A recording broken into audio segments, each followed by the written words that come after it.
ஜல்லிக்கட்டை நடத்துவதற்கு ஆதரவு தெரிவித்து பல்வேறு இடங்களில் இன்றைக்கு போராட்டங்கள் வலுப்பெற்று வருகின்றன. கடந்த 2 ஆண்டுகளாக தமிழகத்தில் ஜல்லிக்கட்டு போட்டி நடைபெறவில்லை.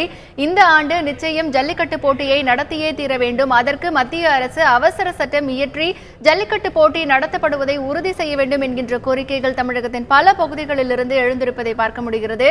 எந்த ஆண்டை போல் இல்லாமல் இந்த ஆண்டு மாணவர்களும் களத்தில் குதித்திருக்கிறார்கள். பல்வேறு இடங்களில் கல்லூரி மாணவர்கள் தங்களுடைய வகுப்புகளை புறக்கணித்துவிட்டு ஜல்லிக்கட்டுக்கு ஆதரவாக கோஷங்களை எழுப்பி நிச்சயமாக இந்த ஆண்டு ஜல்லிக்கட்டு போட்டியை நடத்த வேண்டும் என்கின்ற கோரிக்கைகளை வலியுறுத்தி மாணவர்களும் போராட்டத்தில் ஈடுபட்டுக் கொண்டிருக்கிறார்கள். இந்த நிலையில் ஜல்லிக்கட்டு நடத்த அனுமதி கோரி திண்டுக்கல் மாவட்டம் கல்லறைமேடு பகுதியில் 1000க்கும் அதிகமான மாணவர்கள் ஆர்ப்பாட்டத்தில் ஈடுபட்டு வருகின்றார்கள். இது குறித்த கூடுதல் தகவல்களை எமது செய்தியாளர் கதிரேசனிடம் கேட்கலாம். கதிரேசன், சொல்லுங்க, இப்போ அங்க போராட்ட களம் எப்படி இருக்கிறது? மாணவர்களுடைய கோரிக்கைகள் எல்லாம் என்ன கதிரேசன்?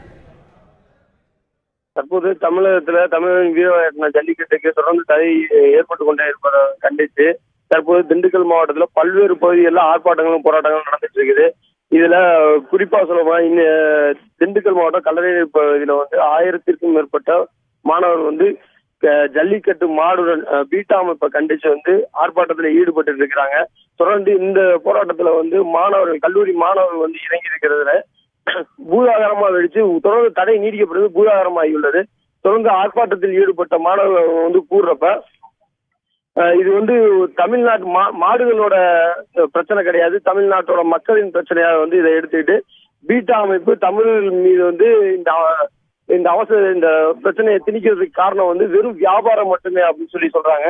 இந்த பகுதி மட்டும் இல்லாம தொடர்ந்து திண்டுக்கல் மாவட்டத்துல உலகம்பட்டி, தாடிக்கொம்பு, திண்டுக்கல், நத்தம், வத்தலகுண்டு பகுதியிலையும் மாணவர்கள் தனித்தனியா பிரிஞ்சு போராட்டத்தில் ஈடுபட்டு இருக்கிறாங்க. ஒட்டுமொத்த மாணவரோட கோரிக்கை என்ன அப்படின்னா, கண்டிப்பா தமிழகத்துல ஜல்லிக்கட்டு நடந்தே தீரணும், அப்படி இல்லை அப்படின்னா தடையை மீறி நாங்க ஜல்லிக்கட்டை நடத்துவோம் அப்படின்ற கோரிக்கை முன் வச்சிருக்காங்க. கதிரேசன், இந்த போராட்டத்துல விவசாயிகள் காளை மாடுகளோட பங்கேற்று இருக்காங்களா? கண்டிப்பா விவசாயிகள் கண்டிப்பா அதிக அளவுல கலந்துட்டு இருக்காங்க. இது மாணவர்களுக்கான போராட்டம்ன்றனால அதிக அளவுல மாணவர்கள் மட்டுமே இந்த போராட்டத்துல கலந்துட்டு இருக்கிறாங்க. விவசாயத்துக்கும் ஜல்லிக்கட்டுக்கும் என்ன தொடர்பு அப்படின்றத மாணவர்கள் இந்த அளவு அறிஞ்சுக்கிட்டனால மட்டும்தான் மாணவர்கள் அதிக அளவுல இந்த போராட்டத்துல ஈடுபட்டு இருக்கிறாங்க. ஏன்னா விவசாயிகள் தொடர்ந்து தற்கொலை செய்யப்பட்டதுக்கு காரணம் ஜல்லிக்கட்டு மாடுகளும் காளைகளும் அழிக்கப்பட்டு வருவதுதான் காரணம் அப்படின்றதையும் சொல்லியிருக்கிறாங்க. இதனால விவசாயிகள் தனிப்பட்ட போராட்டங்களை அறிவித்துட்டு இருக்கிறாங்க. குறிப்பா உலகம்பட்டியில விவசாயிகள் அனைவரும் சேர்ந்து பிரார்த்தனை நடத்தி நேற்று பிரார்த்தனை நடத்தியிருந்தாங்க. அதுக்கப்புறம் இன்று தடை தொடர்ந்து அறிவிக்கப்பட்டதை அடுத்து ஆர்ப்பாட்டத்தில் ஈடுபடுறது குறிப்பிடத்தக்கது. கதிரேசன், அந்த பகுதியில காவல்துறையினரின் பாதுகாப்பு எல்லாம் எப்படி இருக்கு? அந்த பகுதியில எந்தவித அசம்பாவிதம் நடந்துவிடக் கூடாது அப்படின்றதுக்காக தான் ஒட்டுமொத்தமா சேரக்கூடிய மாணவர்கள் தனித்தனியா பிரிச்சு ஒவ்வொரு பகுதியில ஆர்ப்பாட்டத்தில் ஈடுபடுறதுக்கு அனுமதி கொடுக்கப்பட்டிருக்குது. கதிரேசன், இப்போ திண்டுக்கல் பகுதியை பொறுத்த வரைக்கும் தடையை மீறி எங்கேயாவது வட மஞ்சு விரட்டு அது போன்ற நிகழ்வுகள் ஏதாவது நடைபெற்று இருக்கிறதா?